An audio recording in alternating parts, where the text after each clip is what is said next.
बघा मी तर नाही का पॉलिटिकल रिझर्वेशनचा कट्टर विरोधी आहे. या कारणाने की इम्तियाज जलीलला जे संधी मिळाली होती लोकसभेमध्ये जाण्याची, विचार करा तुम्ही, या शहराला ज्याला एक एक कम्युनल टॅग लागलेला आहे की तर खूप हायपर सेन्सिटिव्ह सिटी आहे, काही झालं तर असं दंगा होता हिंदू मुस्लिमांचा.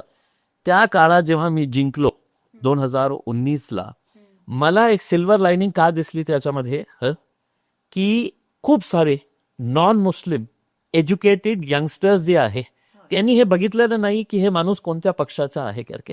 यांनी हे बघितलं की हे जे कॅन्डिडेट्स आहे त्यांच्यामध्ये सगळ्यात जास्त शिकलेला कोण आहे, कमी कोण केसेस कम कुणाचे आहे किंवा नाही आहे, हे बघून त्यांनी मतदान केलं होतं. आणि सर्व जातीचे धर्माचे यंगस्टर्स, अनेक यंगस्टर्स माझ्याकडे यायचं आणि ते सांगायचे की माझे आई बापाने नाही का ते भाजपला मतदान केलं, त्यांनी तुम्हाला मतदान केलं.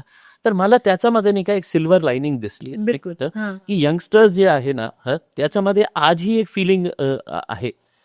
तर हे संधी मला रिझर्वेशनमुळे नाही मिळाली. हे संधी कुठे ना कुठे त्या यंगस्टर्सला असं दिसलं की हे माणूस आपल्या प्रश्न घेऊन लोकसभेमध्ये जाऊन ते प्रश्न विचारणार आहे.